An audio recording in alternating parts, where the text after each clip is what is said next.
desperate. Easier than you think, Josiah. Just so you know. How dependable. Sayori, that's because your room is so messy it's distracting. And you almost set your house on fire once. Is that so? She's one of those girls that would laugh about being a Gemini. She'd be like, oh, it's because I'm a Gemini. Leave me alone. You two are really good friends, aren't you? Someone's jealous. Hey, yo, I'm a legend. Bro, give me a Grammy. I might be just a little jealous. My brain is on a next level. How come? You and Mike can become really good friends, too. Sayori. As usual, Sayori seems oblivious to the weird situation he just put me into. Oh, Yuri even brought you something today, you know? Wait, Sayori? Me? Not really. Don't be shy. It's really nothing. Shut up. If it was nothing, it would be nothing. You wouldn't be worried. Stupid. What is it? Never mind. Man. Sayori made it sound like a big deal when it's really not. What do I do? I'm sorry, Yuri. I wasn't thinking. I guess that means it's up to me to rescue this situation. Hey, don't worry about it. First of all, I wasn't expecting anything in the first place. So any nice gesture from you is a pleasant surprise. It'll make me happy no matter what. Okay, here's the limb of this dead child. Is that so? Yeah, I won't make it a big deal if you don't want it to be. Alright. Well, here. Yuri reaches into her bag and pulls out a book. I didn't want you to feel left out, so I picked out a book that I thought you might enjoy. How to Dismember a Child 101. It's a short read, so it should keep your attention, even if you don't usually read. And if you could, discuss it if you wanted. This is how a girl how is this girl accidentally being so horrendous? My guy, stop simping. She even picked out a book she thinks I'll like, despite me not reading much. Yuri, thank you. I'll definitely read this. I enthusiastically take the book. Phew. Man, Mike's a simp. Well, you can read it at your own pace. I look forward to hearing what you think. I was going to read it at my own pace regardless of what you were going to say. You're not going to set the pace for me reading. Okay, shut up, Yuri. Now that everyone's settled in, I expected Monica to kick off some scheduled activities for the club, but that doesn't seem to be the case. Sayori and Monica are having a cheery conversation in the corner. Yuri's face is already buried in a book. I can't help but notice her intense expression like she was waiting for this chance. Meanwhile, Nutsuki is rummaging around in the closet for the dead children. Man, it looks like no one wants to be bothered today. I slumped down into the nearest desk. How am I supposed to occupy myself with something literature-related by myself like that? You literally just got a book. Read it. I guess I could always read some of the book Yuri gave me, but I'm feeling a little too tired to read. Okay, I could probably fall asleep right now. I close my eyes and end up listening in on Sayori's conversation with Monica. We're probably going to seem really lame compared to all the other clubs, though. Well, we can't give up. The festival is our chance to show everyone what literature is all about. Dismembering children. The problem is that the idea of literature club sounds too dense and intellectual, but it's not like that at all, you know? We just need a way of showing that to everyone. Something that speaks to their creative minds. Beep, beep, beep. Microwave type beep. That doesn't solve the problem though. What do you mean? Even if we come up with the most fun thing ever, nobody will come in the first place if it's a literature event. Shut up, you're depressing. So it's more important to figure out how to get people to show up in the first place, you know? And after they come, we could do the thing to speak their creative minds. What's this? Sayori is taking this really seriously. It's rare to hear her deliberating like this. Huh, that's a good point. In that case, do you think food will do the trick? What kind? Well, I guess we could... Cupcakes! Good thinking. Wow, what a creative idea. What an intellectual. Nutsuki would love to do that. You're right. Nutsuki makes the best cupcakes. That works out perfectly. That wasn't why you suggested it. Cupcakes speak to my creative tummy. What about the tummy of the dead children you dismembered? Cupcakes it is then. You're right, but I'm hungry. Okay. Anyway, we still need to figure out the details of the event itself. I find myself smiling. Simp. In the end, Sayori is still her usual self, but therein lies the unexpected reason I admire her. Unlike me, who has trouble finding any motivation at all, Sayori can put her mind to things and make them come to life. I suppose that's why I end up letting her get on my case about things. I can't help but wonder what it would be like to see the world through her eyes. Oh, why is she so close? Ooh, ah. I open my eyes to find Sayori's face filling my vision. I nearly fall out of my chair. Sorry. Wait. Actually, I'm not sorry at all. Oh, okay. Shot, real smooth. It's your fault for sleeping like that. It's your fault for bringing me here. This isn't the napping club. Does our school have a napping club? Oh, does our school have a napping club? You're staying up late again, aren't you? Now that you're in a club, you're gonna have less time for anime, you know? You still need to get used to... Bro, she's killing the mood. Don't say that so loud. I glance over my shoulder to see if Monica overheard. It's true, though. Yeah. I know.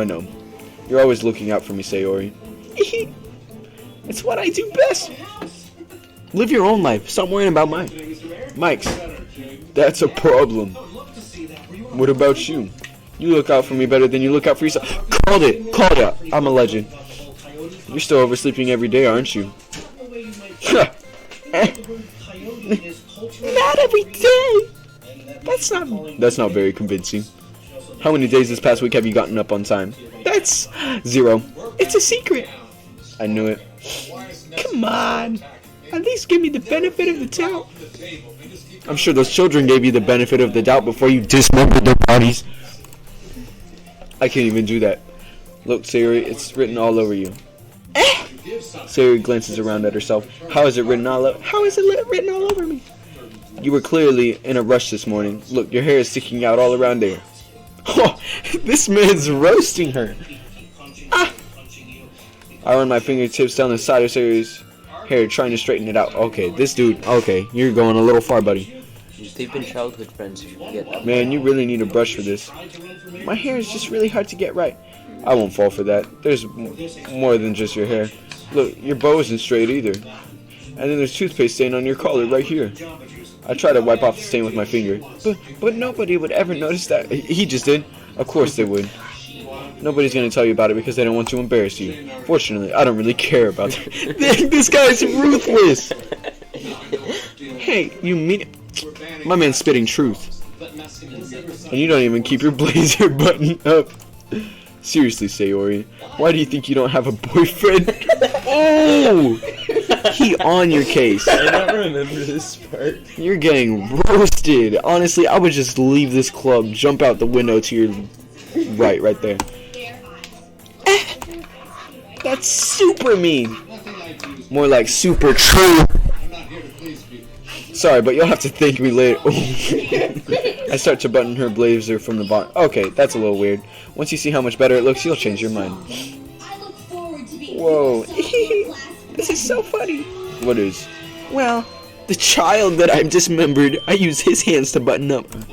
I was just thinking about how weird it is how to have a friend to do these kinds of things. Don't say that. You'll make me feel weird about it, stupid. It's okay, though. I'm happy we're like this, aren't you? I guess. Hey, be careful. The button might come off. Why is this one so hard to close? I struggle. Oh. Does this even fit you properly? It's an anime girl. What do you expect? It did when I bought it. She grew. Son, if you ever buttoned it, would you have noticed sooner that it doesn't fit you anymore? What are you smiling about? It means... Don't care, didn't ask. Don't say that out loud. Anyway, you look much better now, so... Why does it feel strange to see it buttoned up like that? But it's so stuffy. Ooh, it's not worth it at all. Sayori hastily unbuttons her blazer once more. Phew, that's so much better. Sayori puts her arms around and... Wait, I missed that. Okay, so if I keep it unbuttoned, then I won't get a boyfriend, right? What kind of logic is that? And why are you saying it like it's a good thing? Because if I had a boyfriend, then he wouldn't even let you do things like this. And you would take care of me better than anyone else would anyway. So that's why I'm keeping it unbuttoned. Stop saying all these embarrassing things. I didn't say anything embarrassing. Jeez. Well, anyway, just focus on trying to wake up a little earlier. Only if you would focus on going to bed earlier. Fine. It's a deal. Simp. What? I guess we are really better at taking care of each other than we are taking care of ourselves. Yeah, I guess so, huh? So maybe you should come wake me up in the morning. Oh my goodness. So you're doing it again, Sayori. Oh, but I was joking that time. Man, it's impossible to tell with you sometimes. Okay, everybody. Monica suddenly calls out. Why don't we share the poems we wrote now? Yay! Mike, I can't wait to read yours. Yeah, same. I fail to sound enthusiastic, but Sayori trots away to retrieve her poem. By the way, did you remember to write a poem that last night? Yeah. My relaxation ends. I can't believe I agreed to do something so embarrassing. I couldn't really find much inspiration since I've never really done this before. Well, now that everyone's ready, why don't you find someone to share with? I can't wait. Sayori and Monica enthusiastically pull out their poems. Sayori is on a wrinkled sheet of loose leaf torn from a spiral notebook. What's with all that extreme details? Couldn't they just say Sayori's on a paper from a notebook? But okay. On the other hand, Monica wrote hers in a composition notebook. I can already see Monica's pristine handwriting from where I sit. The poems, the summoning spell to summon the arms of the dismembered children they killed. Nutsucky and Yuri reluctantly complies while reaching into their bags. I do the same myself. Who should I show my poem to first? Who are you a simp for? I don't even remember what they all look like. Sayori is the one that you just had a long conversation with. Natsuki is the one with pink hair that's always mad. Yuri is the purple edgy one, and Monica is the leader that has the red hair, I guess red hair. I don't really remember. I don't like her. She's annoying. I don't want to talk to her anymore. We're gonna do Yuri. You're retarded. Yuri seems to be the most experienced, so I should start with her. I can trust her opinion, to be fair. Yeah, that's good. Yuri stares at the poem. A minute passes, more than enough time for her to finish reading. Sorry. I forgot to start speaking. It's fine. Don't force yourself. Oh yeah, isn't this the one that liked the least of the ones you chose? I just need to put my thoughts into words. Hold on. Okay. This is your first time writing. Yeah, because remember all the ones they jump up when they like yeah. over. Why do you ask? Jump up for any of them. I'm just making sure. I just guess that it might be after reading through it. So it's that bad. No. Yes. Did I just raise my voice? I'm sorry. Yuri buries her face in her hands. I couldn't help but notice that it's been several minutes and we really haven't gotten anywhere. It might take Yuri a while to get used to new people. It's fine, I really didn't notice. What were you saying? Right, it's just that there are specific writing habits that are usually typical of new writers. And having been through that myself, I kind of learned to pick up on them. And I think it's the most noticeable thing I recognize in new writers that they try to make their style very deliberate. In other words, they tend to pick a writing style separate from the topic matter and they form fit the two together. The end result is both the style and expressiveness are weakened. Once Yuri finds her train of thought, it's as if her demeanor totally changes. Her stammering is completely gone and she sounds like an expert. Of course, that's not something you could be blamed for. There are so many different skills and techniques that go into writing that even a simple poem, not even finding and building them, but getting them to work together is probably the most challenging part. It might take you some time, but it all comes with practice and learning by example and trying new things. I also hope that everyone else in the club gives you valuable feedback. Natsuki can be a little bit biased, though. Biased how? Well, never mind. I shouldn't be talking about people like that. Sorry, it's fine. I'm not sure if Yuri is apologizing to herself, me, or Nutsucky. You mind if I read your poem now? Please do! I'd love to share my thought process behind it. Yuri smiles dreamily as if a rare opportunity for her, which itself is kind of funny. After all, isn't this supposed to be a literature club? Okay. Ghost under the light. The tendrils of my hair illuminate beneath the amber glow. Bathing. It must be this one. The last remaining street light have withstood this test of time. The last yet to be replaced by the sickening blue-green hue of the future. I bathe, calm, breathing in the present, living in the past. The light flickers. I flicker back.